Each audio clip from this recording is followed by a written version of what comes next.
Hello everyone, আসসালামু আলাইকুম। আমি মুজিফার রহমান, আপনাদের সবাই স্বাগত জানাচ্ছি আজকের লেকচার ভিডিওতে। আজকে আমরা দেখব কম্পিউটার গ্রাফিক্সের chapter 3 anti aliasing effect in computer graphics. তো অ্যান্টি অ্যালাইজিং ইফেক্ট বোঝার আগে আমরা জানতে হবে অ্যালাইজিং ইফেক্ট কী, তাই না? তো অ্যালাইজিং ইফেক্ট হচ্ছে স্ক্যান কনভার্সনের সময় কন্টিনিউয়াস থেকে ডিসক্রিটে কনভার্ট হতে যে লসটা হয় সেটাই হচ্ছে অ্যালাইজিং ইফেক্ট। এখন স্ক্যান কনভার্সন কী, তো এই স্ক্যান কনভার্সন কি, অ্যালাইজিং ইফেক্ট কি, এই সবগুলো জিনিস মানে ইন ডিটেলস আমি আমার যে লেকচার 1 সেখানে ডিসকাস করেছি। তো ডেসক্রিপশন বক্সে আমি লিঙ্ক দিয়ে দিব, যারা ওই ভিডিওটা দেখেননি তারা কাইন্ডলি ভিডিও দেখে আসবেন, তাহলে আপনাদের এই জিনিসগুলো বুঝতে খুবই ইজি হবে। তো এই যে স্ক্যান কনভার্সনে কন্টিনিউয়াসলি ডিসক্রিটে কনভার্ট হওয়ার সময় যে লসটা হয়, সেই লসটাকে যেই টেকনিকে কমানো হয় বা যেই ফর্মুলাকে ইউজ করে কমানো হয় সেটাই হচ্ছে অ্যান্টি অ্যালাইজিং ইফেক্ট। ক্লিয়ার? আমি ইন ডিটেলস আমার যে ফার্স্ট লেকচার ভিডিও সেখানে আলোচনা করেছি, সেজন্য এখানে আর ডিটেলস আলোচনা করলাম না। তা আমরা প্রথমে দেখে নিই টাইপস অফ অ্যালাইজিং ইফেক্ট, অর্থাৎ অ্যালাইজিং ইফেক্টের টাইপ কত টাইপের হতে পারে। ফার্স্ট অফ অল হতে পারে স্টেয়ারকেস ইফেক্ট, এরপর হতে পারে আনইকুয়াল ব্রাইটনেস, এরপরে হতে পারে পিকেট ফেঞ্চ প্রবলেম। তো চলুন ফার্স্টে দেখে নিই যে স্টেয়ারকেস ইফেক্টটা কী। When draw a diagonal line pixels look like steps of staircase, অর্থাৎ আমরা যখন কোনো একটা ডায়াগোনাল লাইন আঁকি বা বাঁকা লাইন আঁকি, সেক্ষেত্রে তখন কি হয়, পিক্সেলগুলো আমাদের সিঁড়ির যে ধাপ থাকে সেরকম টাইপের দেখায়। এর ফলে কী হয়, আমাদের ছবি যেটা থাকে সেটাকে স্মুথ লাগে না, মানে ওটাকে অমসৃণ লাগে। ঠিক আছে, এটা হচ্ছে স্টেয়ারকেস ইফেক্ট। আর একটা কী কাজ হতে পারে অ্যালাইজিং ইফেক্টে, যেটা হচ্ছে আনইকুয়াল ব্রাইটনেস। তো দেখেন এই নামটার মধ্যে বোঝা যায় না যে আনইকুয়াল ব্রাইটনেস মানে কি, যে সব জায়গায় ব্রাইটনেসটা ইকুয়াল থাকবে না, কোনো জায়গায় কম কোনো জায়গায় বেশি এরকম থাকবে। দেখেন এই জিনিসটা এখানে বলা হয়েছে, some parts of the stent line appear brighter or darker because pixel cover is not uniform. অর্থাৎ এই স্ট্যান্ডার্ড লাইনটা কি, এই যেটা একটা বাঁকা লাইনকে স্ট্যান্ডার্ড লাইন বলা হয়। তো দেখেন এখানে যখন এটা প্রতিফলন হয়েছে সেক্ষেত্রে কী হচ্ছিল, এই জায়গায় ব্রাইটনেস বেশি, বাট এই জায়গায় তো সেম ব্রাইটনেস নাও থাকতে পারে, একটু কম বেশি হতে পারে, তাই না? এই যে জিনিসটা আনইকুয়াল ব্রাইটনেস, এটা হচ্ছে আরেকটা টাইপের আমাদের অ্যালাইজিং ইফেক্ট। আর আমরা এখন দেখব লাস্ট আরেকটা অ্যালাইজিং ইফেক্ট হতে পারে, সেটা হচ্ছে পিকেট ফেঞ্চ প্রবলেম। তো পিকেট ফেঞ্চ প্রবলেমটা হচ্ছে when thin objects R ড্রন some parts vanish or look broken. অর্থাৎ যখন আমরা কোনো একটা চিকন বা সরু লাইন আঁকি সেক্ষেত্রে কী হয়, যে কিছু কিছু সময় সেটাকে মনে হয় যে ভ্যানিশ হয়ে গেছে কিংবা ওই লাইনটা ব্রোকেন বা ভেঙে গেছে এরকম টাইপের মনে হয়। তো সেটার কারণটা কি, দেখেন এখানে একটা পিকচার দিয়ে বোঝানো হয়েছে। সাপোজ এগুলো হচ্ছে পিক্সেল ডটগুলো, আর এগুলো হচ্ছে আমাদের সেই থিন লাইন, অর্থাৎ চিকন যে লাইনগুলো বা সরু যে লাইনগুলো সেটা। তো দেখেন এখানে দেখেন এটা হচ্ছে পিক্সেল, বাট এটা একটু সরে গেছে, তাই না? আবার এখানেও সেম, পিক্সেলটা এখানে, এটা একটু এদিকে সরে গেছে, আবার এটাও এখানে সরে গেছে। এই সরে যাওয়ার কারণে মানে পিক্সেল থেকে যে চিকন লাইনগুলো সেগুলো সরে যাওয়ার কারণে কিছু কিছু সময় একটা লাইনের কিছু কিছু পার্ট মনে হয় যে ভ্যানিশ হয়ে গেছে, এটা ভিজিবল হয় না।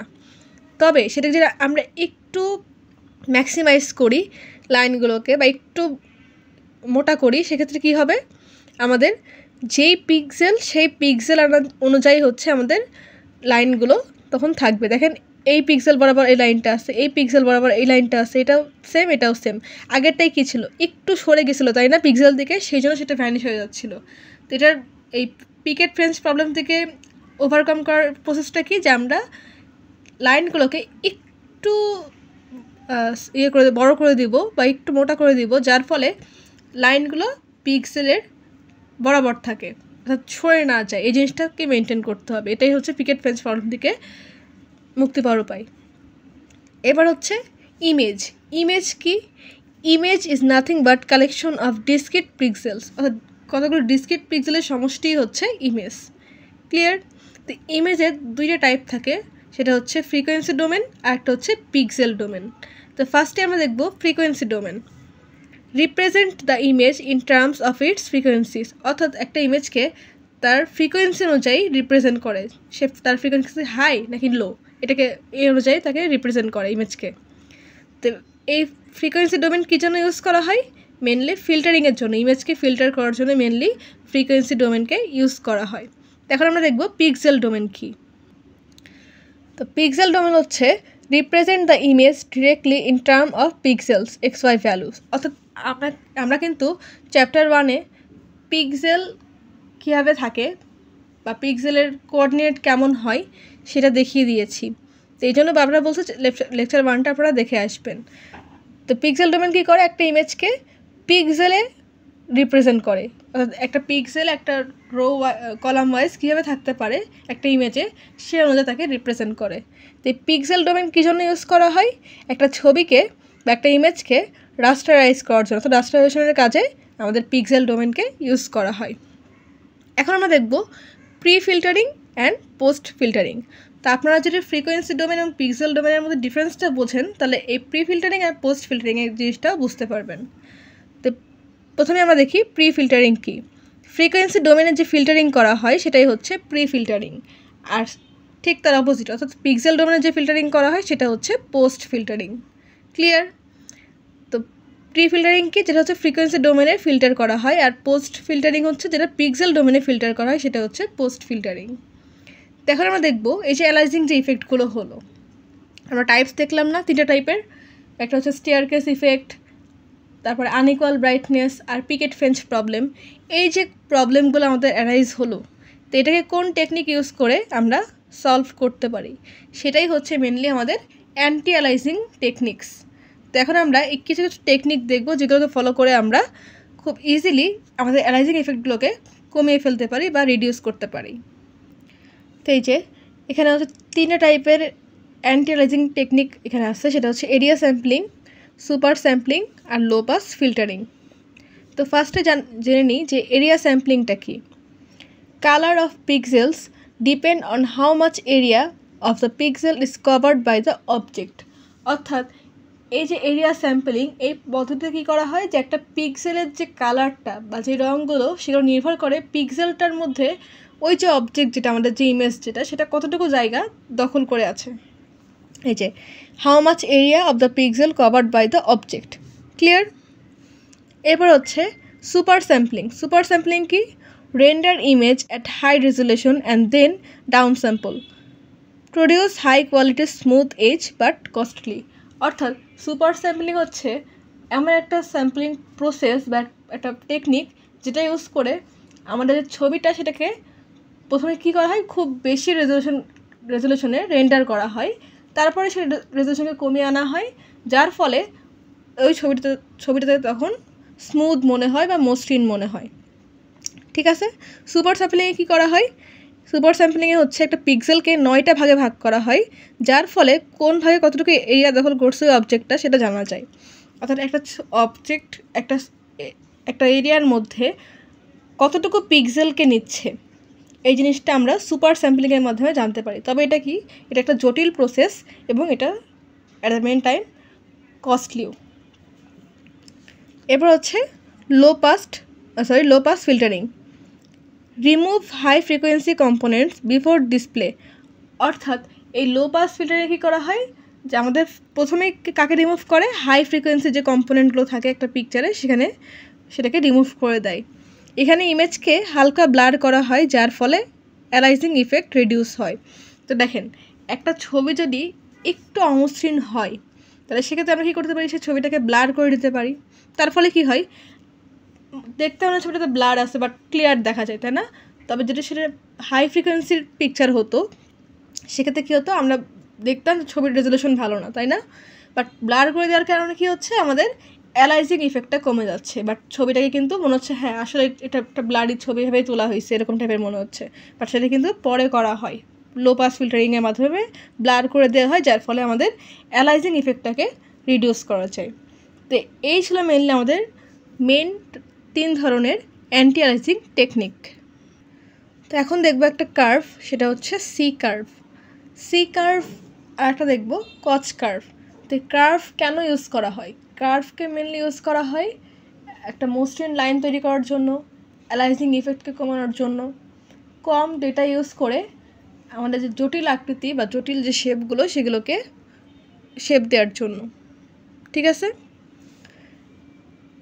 তো প্রথমে দেখব সি কার্ভ। সি কার্ভে কী করা হয়, each line is replaced with 2 smaller segment, অর্থাৎ প্রতিটা লাইন তার ঠিক স্মলার 2টা সেগমেন্টে ডিভাইড হয়ে যায়। সেটার কারণটা কি, দেখেন এটা একটা লাইন, বাট এটাকে যদি আমরা স্মলার 2টা সেগমেন্টে ভাগ করি তাহলে সেক্ষেত্রে কী হবে, আমাদের ওই লাইনটা একটু ছোট হয়ে গেল, অর্থাৎ 2টা পার্ট হয়ে গেল, তাই না? যার ফলে ওই 2টা লাইনের মধ্যে পিক্সেলকে ডিস্ট্রিবিউট করতে আমাদের ইজি হবে। দেখেন ফার্স্টে কী হচ্ছে, ফার্স্টে একটা স্ট্রেট লাইন আছে, এখান থেকে আমরা 2টা স্মলার সেগমেন্টে ভাগ করে নিচ্ছি এই লাইনটাকেই, ঠিক আছে? এরপরে কী হয়েছে, আবার এই লাইনটাকে আমরা আবার সিমিলার ওয়েতে সেখান থেকেও ভাগ করে নিছি। এই যে এখান থেকে একটা ভাগ হয়েছে, এখান থেকে আর একটা ভাগ হয়েছে, আগেটা এরকম ছিল তাই না? এখন আমরা এখান থেকে আরও 2টা ভাগ করে নিছি, মানে একটা লাইন থেকে 2টা লাইন তৈরি হচ্ছে আর কি। তো এখান থেকে দেখেন এই 2টা লাইন তৈরি হয়েছে, আবার এখান থেকেও এই 2টা লাইন তৈরি হয়েছে, তাই না? আবার দেখেন এইটা থেকে, এই জিনিসটা থেকে আবার আরও ভাগ করা যাচ্ছে, এখানে একটা হয়েছে, এখানে একটা হয়েছে, এখানে আর এখানে। তো দেখেন ফার্স্টে ছিল একটা, এরপর হয়ে গেল কয়টা, 2টা, তাই না? এরপর এখানে এসে কী হলো, 4টা হয়ে গেল, 1 2 3 4। আবার এখানে এসে কী হলো, 6টা হয়ে গেল, 1 2 3 4 5 6। আবার এখানে এসেও সিমিলার ওয়েতে 8টা হয়ে গেছে। এরকমভাবে আমরা প্রতিটা সেগমেন্টে একটা লাইনকে তার ঠিক সিমিলার 2টা লাইনে ডিভাইড করছি। দেখেন আগে কেমন ছিল, এরকম ছিল, আমরা এই লাইনটাকে কী করছি, এরকমভাবে 2টা ডিভাইড করে নিয়েছি, যার ফলে কী হয়েছে, এখান থেকে আমরা 2টা লাইন পেয়ে গেছি।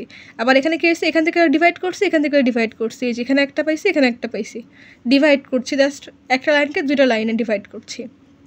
আবার দেখেন এইটা থেকে আমরা এরকমভাবে আরও ডিভাইড করতে পারি।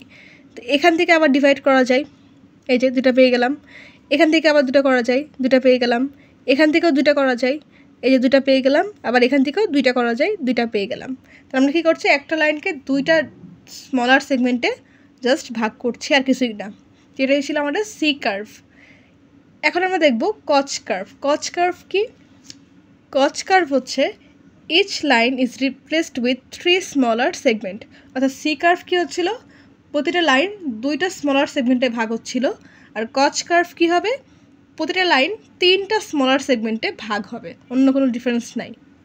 তো দেখেন এখানে ফার্স্টে কি একটা স্ট্রেট লাইন আছে, এটাকে আমরা 3 ভাগে ভাঙছি, এই একটা লাইন, এই একটা লাইন, এই একটা লাইন, 3টা লাইন, তাই না? আবার দেখেন এখানে কি হয়েছে, এই যে উপরের যে অংশটা, এখানে আবার 3টা ভাগ হয়েছে, এই যে এই জায়গাটা বরাবর, এই একটা 2টা 3টা। আবার এখানে দেখেন এই জায়গাটায় 3টা ভাগ হয়েছে, একটা 2টা 3টা, এটা তো আগে থেকে ছিল। আবার এই লাইনটাকেও 3টা ভাগে ভাগ করা হয়েছে, একটা 2টা 3টা। আবার এখানেও 3টা ভাগে, একটা 2টা 3টা। এই যে ভাগ করে ফেললাম 3টা লাইন করে করে, এটাকে আবার আরও 3টা করে লাইনে ভাগ করা হয়েছে। তো আগে একটু বলে রাখছি, আমি ছবিটা আঁকাতে পারি না, আমি যেরকমভাবে পারছি বাস আপনাদেরকে বোঝানোর জন্য ওইরকমভাবেই ড্র করছি। তো কেউ এটা নিয়ে ইয়ে করবেন না, আমি আগে থেকে এটা বলে দিচ্ছি, ছবি আঁকাতে পারি না। তো যাই হোক, এটাই ছিল আমাদের কচ কার্ভ আর সি কার্ভের মধ্যে বেসিক ডিফারেন্স। তারপরে যদি এরকম সি কার্ভ বা কচ কার্ভ আঁকতে বলে, তারপরে হায়েস্ট 5টা বা 4টা স্টেপ দেখিয়ে দিবেন, তাহলে কিন্তু হয়ে যাবে। আর এই লাইনগুলোকে অবশ্যই ইনক্লুড করবেন যে ডিফারেন্সগুলো কী। কচ কার্ভে 3টা স্মলার লাইন ডিভাইড করা হয় বা সেগমেন্টে ভাগ করা হয়, আর সি কার্ভে হচ্ছে 2টা স্মলার সেগমেন্টে ডিভাইড করা হয়। তো দেখেন সি কার্ভের জন্য কেন সি কার্ভ নাম হয়েছে, দেখেন এটা কিন্তু অনেকটা সি শেপের মতন, তাই না? যদি আমরা চিন্তা করি একটু, এই যে এরকমভাবে যদি সি চিন্তা করি তাহলে একটা সি শেপ আসছে, তাই না? আর এখানে এটা কিন্তু কোনো শেপ আসেনি, জাস্ট আমরা ডিভাইড করছি, অনেকটা দেখতে ক্যাকটাসের মতন লাগতেছে, তাই না? এই জন্য হচ্ছে এটা কচ কার্ভ। তো আজকের মতন এই পর্যন্তই। পরবর্তী ভিডিওতে আমরা দেখব 2D ট্রান্সফরমেশন। তো আজকের ভিডিওতে আমি যতগুলো টপিকস দেখিয়েছি তার মধ্যে যদি কোনো কনফিউশন থাকে অবশ্যই কমেন্ট করবেন, আপনাদের কমেন্টে রিপ্লাই দেওয়ার চেষ্টা করব।